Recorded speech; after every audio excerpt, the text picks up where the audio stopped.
বসন্ত নয়, আমার দরজায় প্রথম কড়া নেড়েছিল অবহেলা। ভেবেছিলাম অনেকগুলো বর্ষার শেষে শরতের উষ্ণতা মিশে এলো বুঝি বসন্ত। দরজা খুলে দেখি আমাকে ভালোবেসে এসেছে অবহেলা। মধ্য দুপুরের তীর্যক রোদের মতো অনেকটা নির্লজ্জ ভাবে আমাকে আলিঙ্গন করে নিয়েছিল অনাকাঙ্ক্ষিত অবহেলা।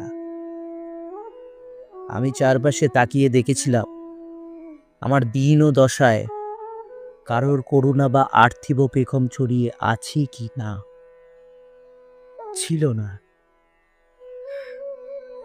বৃষ্টিহীন জনপদে খড়খড়ে রোদ যেমন দস্যুর মতন অদমনীয়, তেমনি অবহেলাও আমাকে আগলে রেখেছিল নির্মোহ, নিঃসংকোচিত। আমি অবহেলাকে পেছনে ফেলে একবার ভোঁদড় দিয়ে এগিয়ে গিয়েছিলাম। তখন দেখি আমার সামনে কলহাস্যে দাঁড়িয়েছে উপেক্ষা।